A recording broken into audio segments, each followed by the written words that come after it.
Siap perubahan? Alhamdulillah, sore hari ini kami bersyukur bisa kembali menginjakkan di tanah Riau, berjumpa dengan saudara-saudara semua yang memilih berkumpul di tempat ini, memilih untuk mengajak perubahan, memilih untuk bergerak, memilih untuk memastikan bahwa di Republik ini ikhtiar untuk keadilan kita bisa laksanakan. Insya Allah persatuan itu kita jaga dengan keadilan. Tidak ada persatuan dalam ketimpangan. Persatuan harus dalam keadilan. Itulah sebabnya mengapa kita ikhtiarkan keadilan.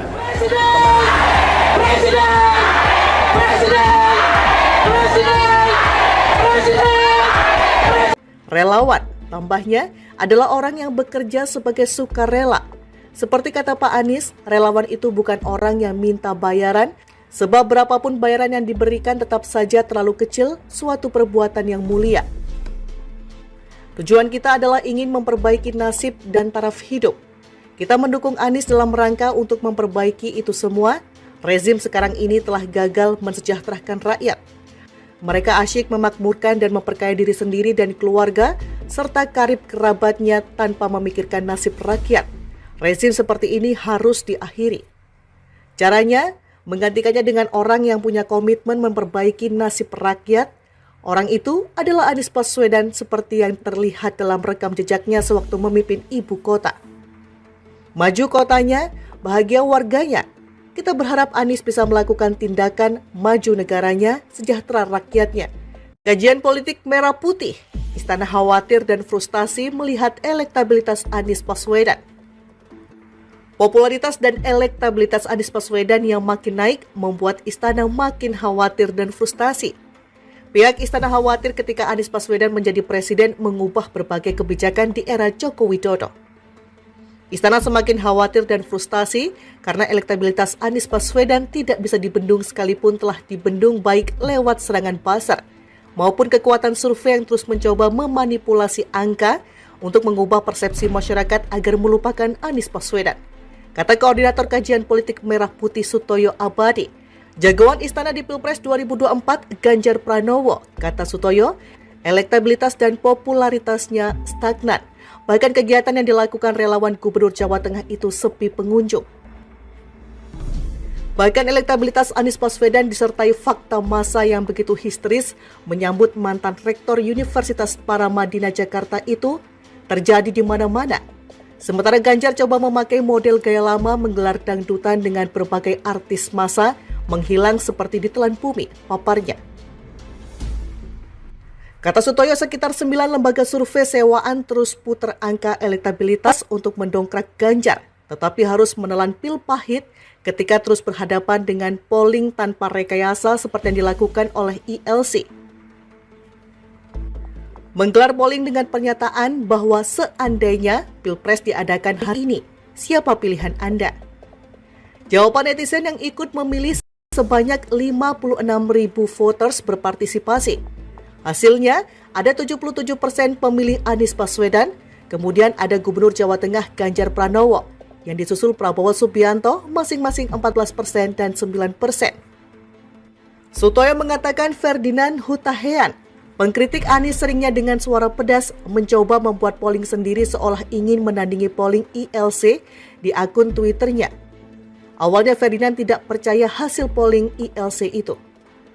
Hasilnya hampir sama, Anies Baswedan tetap unggul dan Ganjar Pranowo bersama Prabowo Subianto.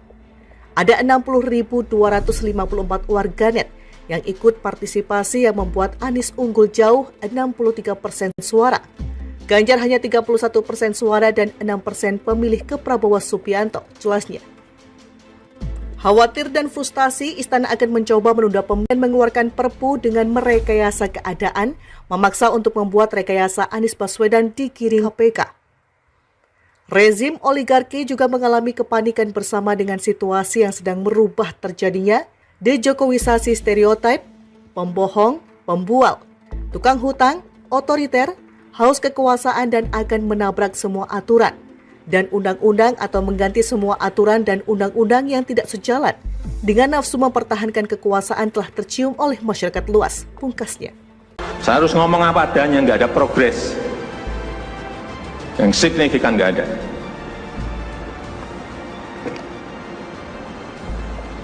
Kalau mau minta perpu lagi, saya buatin perpu. Kalau sudah ada belum cukup, saya pertaruhkan reputasi politik saya.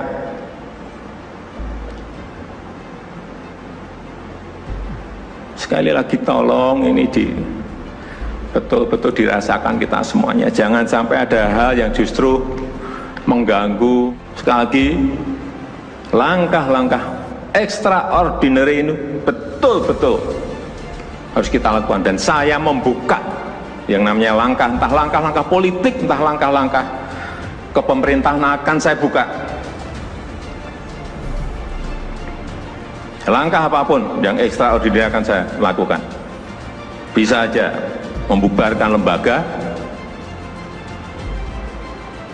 bisa aja reshuffle. Pilpres 2024 ya. Tadi kan ada kode-kode ya kan, kode reshuffle. Sebelumnya ada kode capres rambut putih ya kan. Kemarin ada lagi capres gagal ya kan, ada yang nanti gagal kami ditapkan istana dan seterusnya. Jadi Pak Jokowi sekarang sangat terus terang ngomong tentang Pilpres 2024 ini. Kemudian ketika ada isu reshuffle kabinet, wajar saja kemudian banyak pihak yang mengaitkan ini dengan isu yang juga terkait Pilpres 2024. Ya kan, yang muncul sekarang di kalangan nama kemudian politik dari parpol juga isu reshuffle ini muncul itu kan karena desakan dari partai-partai koalisi. Ya, desakan dari partai-partai koalisinya Pak Jokowi, punya presiden termasuk yang baru masuk ya, terkait dengan salah satu anggota partai koalisi yang mendeklarasikan capres di tengah jalan, yaitu Nasdem mendeklarasikan Pak Anies Baswedan, ya kan. Kemudian konon katanya muncul desakan dari partai-partai koalisi agar segera ada reshuffle, karena ini kok main sendiri bahasanya ya, apa kok mendahului gitu, kita belum kok udah duluan kayak mau mendahului, padahal dia Menteri Jokowi dan Jokowi belum memberi kita, semacam itu lah, ramai sekali isu macam-macam itu. Kemudian karena itu kemudian muncullah isu reshuffle. Tapi kemarin secara mengejutkan beberapa partai memang secara vulgar juga bicara, kayak PDIP misalnya Pak Jarod Saiful Hidayat dan beberapa tokoh lain kan menyebut bahwa nama menterinya bahkan yang dari Nasdem yang perlu direshuffle. Gitu kan, artinya memang ini sudah desakan itu kenceng dan terkonfirmasi. Gitu. Nah sekarang tinggal Pak Jokowi mau kemana. Bahwa reshuffle nuansa politik pasti, reshuffle pasti bernuansa politik. Ya, ketika sekarang sedangkan Pak Jokowi mau direshuffle atau tidak, tentu kerangka politik Pak Jokowi tidak akan gegabah mengambil keputusan reshuffle kabinet. Ya, kalau melihat tanggal terdekat Pak Jokowi supaya rampung pun jatuhnya 1 Februari itu. Ya, tapi memang Jokowi tentu tidak akan buru-buru saya rasa, karena perlu banyak yang dipertimbangkan. Apalagi sekarang sekali yang spekulasi tentang kejagoan untuk Pilpres misalnya. Dengan melakukan reshuffle kepada Partai Nasdem, itu kan secara politik membawa implikasi politik kepada Nasdem akan dapat benefit politik. Bisa-bisa malah Menteri Nasdem mundur loh sebelum di reshuffle.